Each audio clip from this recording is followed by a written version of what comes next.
میں تقریباً 7 سال تک پارلیمنٹ کی رکن رہی۔ یہ 7 سال نہایت دلچسپ اور مصروف تھے۔ اس وقت کی پارلیمنٹ کا دوہرا کام تھا، ایک آئین سازی، دوسرے روزمرہ معاملات کے لیے قوانین تشکیل دینا۔ مجھے کوئی تجربہ نہ تھا، لہذا پارلیمانی طریقے سمجھنے میں مجھے کچھ دیر لگی، لیکن جب ایک دفعہ طریقہ سمجھ میں آ گیا تو پھر کوئی دقت محسوس نہ ہوئی، کیونکہ پارلیمنٹ کسی ڈیبیٹنگ سوسائٹی سے مختلف نہیں، سوائے اس کے کہ اس کے فیصلوں کا اثر ہزاروں کی قسمت پر پڑتا ہے۔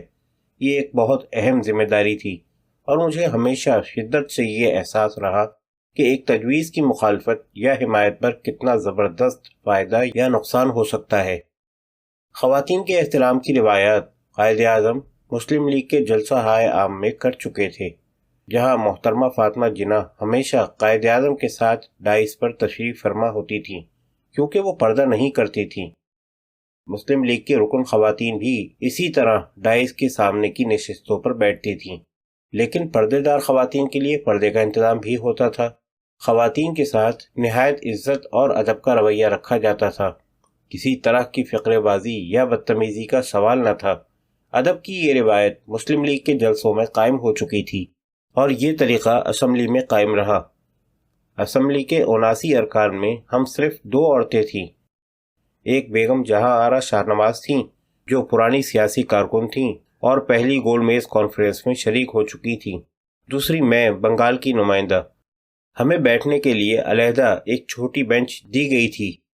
بینچ میں 2 کی جگہ تھی، لیکن ہمیں علیحدہ ایک بینچ ملا تھا۔ چھوٹی سی بات تھی، لیکن ادب کے رویے کا احساس ہوتا تھا، جو اس زمانے کی اسمبلی کا نشان تھا۔ اسمبلی کا اجلاس سال میں 2-3 مرتبہ ہوتا تھا، اور اس کا دورانیہ سال میں 3-3.5 مہینے سے زیادہ نہیں ہوتا تھا، لیکن اسمبلی کے ممبر ہونے کے معنی یہ تھے کہ عوام کے مطالبے سننے کے لیے ہر وقت تیار رہنا چاہیے۔ ہر ایک کو یہ حق تھا کہ وہ اپنی مشکلات یا خیالات کسی بھی ضروری یا غیر ضروری امر پر رکن کے سامنے پیش کرے۔ چونکہ میں مہاجرین کی مشکلات کے بارے میں متفکر اور تعلیم سے دلچسپی رکھتی تھی، اس لیے ان 2 معاملات پر بہت کچھ کہا جا سکتا تھا۔ نتیجہ یہ ہوا کہ میں بے حد مصروف رہنے لگی۔ ان کاموں کے علاوہ اور بھی بہت سے مطالبے، جلسوں کی صدارتیں، غرض کے مصروفیت کی کوئی حد نہ تھی۔ دیکھتے ہی دیکھتے میں 1 درجن سے زیادہ انجمنوں اور اداروں کی رکن بن گئی۔ بین الاقوامی ادارے، ریڈ کراس، یونیسیف وغیرہ ان کے علاوہ تھے۔ اسی دوران میں متعدد بین الاقوامی کانفرنسوں میں نمائندے کی حیثیت سے بھیجی گئی۔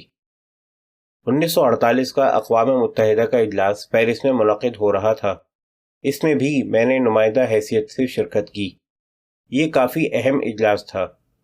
1951 میں مجھے امریکہ کی حکومت نے تعلیمی مسائل اور تعلیمی اداروں پر تقریر کرنے کو بلایا۔ اس طرح مجھے پاکستان کے مسائل پر بھی تقریر کرنے کا موقع ملا۔ یہ سب چیزیں بے حد دلچسپ تھیں، لیکن کافی دقت طلب، کیونکہ مجھے گھر کے کام کاج اور بچوں کی دیکھ بھال بھی کرنا پڑتی تھی۔ خانہ داری کا کام میرے لیے کوئی ناگوار بوجھ نہیں تھا۔ میں اسے صرف فرض کے طور پر روا نہیں رکھتی تھی، بلکہ مجھے اپنے گھر میں رہنے اور اس کی آرائش و زیبائش سے دلچسپی تھی، اور یہ کام مجھے پسند تھا۔ اپنے بچوں کی صحبت بھی مجھے پسند تھی۔ یہ ان کی عمروں کا بہت دلچسپ زمانہ تھا، اور میں ان کی زندگی کے اس دلچسپ دور سے کسی طرح بھی محروم نہیں رہنا چاہتی تھی۔ مجھے یہ بھی محسوس ہوتا تھا جیسے ایک طرح سے یہ میرا امتحان ہے، اور دنیا مجھے دیکھ رہی ہے کہ یہ عورت کس طرح اپنے گھریلو فرائض اور کیریئر دونوں کے تقاضے پورے کرتی ہے۔ اگر میں ایسا کرنے میں ناکام رہتی تو دوسری عورتوں کے مستقبل پر اس کا اثر ہوتا، اس لیے میری کوشش تھی کہ میں اس کام کو بطریق احسن کر سکوں۔ چنانچہ میں نے اپنے کام کے اوقات بنائے۔ صبح سویرے تیار ہونے میں 5 منٹ سے زیادہ وقت صرف نہیں کرتی تھی۔ شوقیہ خریداری چھوڑ دی۔ جب چاہا کتاب لے کر بیٹھ جانا، جو میرا محبوب مشغلہ تھا، اب ممکن نہ رہا۔ ملنے جلنے کے اوقات میں بھی کمی ہو گئی۔ 10-11 بجے صبح کی کافی پارٹی میں جانا بھی ترک کر دیا۔ پارلیمانی مصروفیات کے دنوں میں پردے کا آرام دہ زمانہ یاد آتا تھا، لیکن زندگی کا رخ بدل چکا تھا، اور اب اسی نئے راستے پر چلنا تھا جس پر میرے ملک کی خواتین چل رہی تھیں۔ اس راستے پر چل کر کامیابی کی شیرینی یا ناکامی کی تلخی دونوں سے سابقہ پڑ سکتا تھا۔ کامیابی کی خوشی اور ناکامی کے رنج دونوں کا چولی دامن کا ساتھ ہے، اور یہ کیسے کہہ سکتے ہیں کہ یہ طرز زندگی پہلے طرز حیات سے زیادہ دلچسپ نہیں؟ اسمبلی کی رکنیت کے دوران میری تقریریں زیادہ تر تعلیم اور اس سے متعلقہ مسائل پر تھیں۔ تعلیم کی کمی ہماری تمام تر معاشرتی پستی کا باعث بن رہی ہے۔ سن 1857 کے بعد ہم نے انگریزوں سے مغربی تعلیم حاصل کرنے میں تعاون نہیں کیا تھا، جس کے نتیجے میں ہم ترقی میں پیچھے رہ گئے اور ہندو تعلیم کا فائدہ اٹھانے کے باعث ہم سے آگے نکل گئے۔ ان کے لیے انگریزی تعلیم حاصل کرنا کوئی مسئلہ نہیں تھا۔ سر سید احمد خان کو ہماری اس کمی کا احساس ہوا۔ انہوں نے علی گڑھ مسلم کالج بنا کر، جو بعد میں علی گڑھ یونیورسٹی بن گیا، اس کمی کی تلافی کی کوشش کی۔ لیکن ہندو تعلیمی لحاظ سے ہم سے آگے بڑھ چکے تھے۔ تعلیمی سبقت سے انہیں مالی فائدہ بھی پہنچا۔ یہی کمی تھی جس سے ہندو مسلم نفاق کی بنیاد پڑی اور جس کا نتیجہ تقسیم کی صورت میں ظاہر ہوا۔ یہ باتیں عام طور پر لوگوں کو معلوم نہیں، اور یہاں پر اس کی تفصیل کی بھی ضرورت نہیں۔ مجھے خود تعلیم سے لگاؤ تھا، بلکہ یہ کہنا زیادہ صحیح ہوگا کہ میرے خاندان بھر کو تعلیم کی لگن رہی ہے۔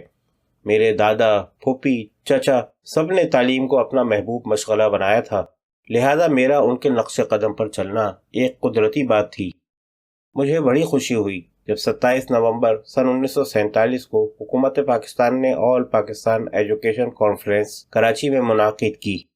اس کانفرنس کا مقصد آئندہ تعلیمی پروگرام پر بحث مباحثہ اور آئندہ کا لائحہ عمل تیار کرنا تھا۔ میرے نقطۂ نگاہ سے یہ قابل تعریف بات تھی۔ اس سے یہ ظاہر ہوتا تھا کہ حکومت کو یہ احساس ہے کہ تعلیم ہمارے لیے کتنی اہم اور ضروری ہے، اور اس کی کمی اور کوتاہیوں کا جلد ازالہ کرنے کا ارادہ رکھتی ہے۔ اس لیے پاکستان کے بننے کے فوری بعد ہی تعلیمی کانفرنس کا انعقاد خوشی کی بات تھی۔ کانفرنس میں شریک ہونے والے لوگ پاکستان کے علمی میدان میں نمایاں حیثیت رکھتے تھے۔